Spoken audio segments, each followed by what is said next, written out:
step is roof shingles. I've never done this before other than in that example, and so I don't really know a whole lot about it. I'm just kind of trying it out.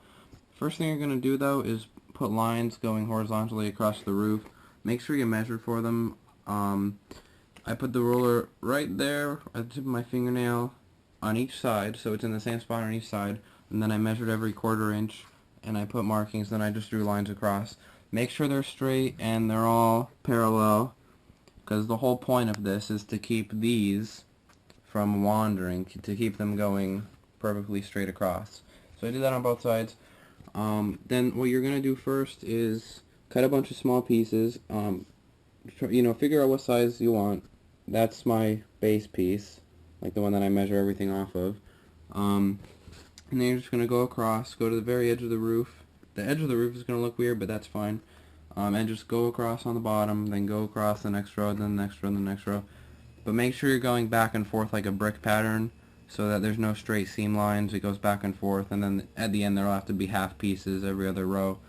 The fastest way I found to cut these little pieces is to make one and then make a bunch of marks on one piece. So that would be 1, 2, 3, however many if I cut that up. But I'm not going to actually cut this piece up. I'll get this all cut up into a few different shingles. So I put it up against there, and then I just transfer the marks. And then I know where it is, and then I just cut a bunch of them. They look like this. And then you can put a bunch of glue and then glue like 3 at a time. And it's pretty slow, but it looks pretty neat when it's done. So I'll go ahead and finish that. Quick video, this is my second day of doing the roof shingles, and let me just say it's looking awesome. And like I said, this is my first house actually doing this, so I learned quite a few things, and I'll share them with you. I find that it looks good to be sloppy. See how they're not like lined up, they go up and down and everything. I like the way it looks sloppy like that. I don't really want it to look perfect, so what I do is, to follow these lines, I follow the lines with the top of each piece, and then each piece is a little bit different, so the bottom is going to go up and down and be wavy, but the top will be nice and flat.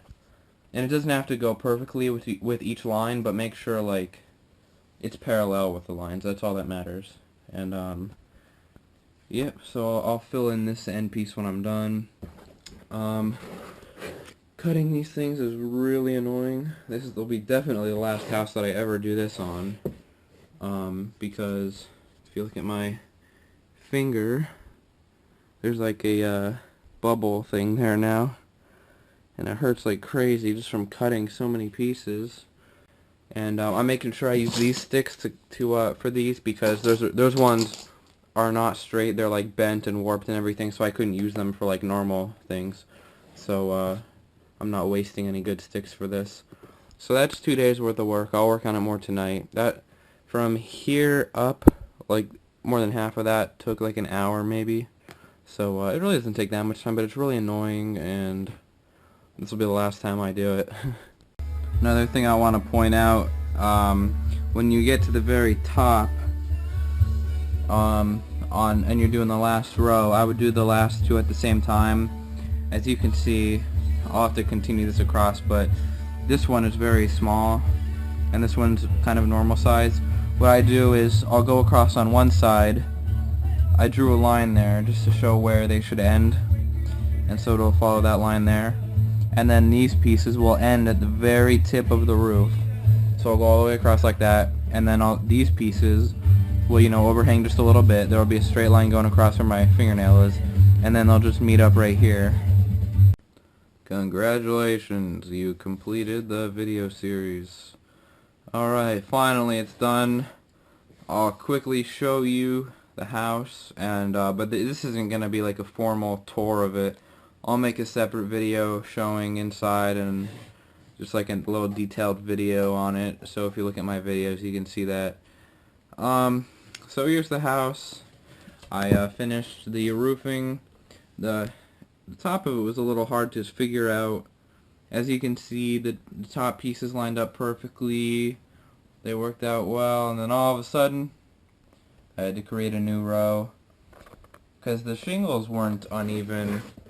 The shingles went perfectly straight across, but the roof was a little bit uneven, so there was an extra row that kind of disappeared.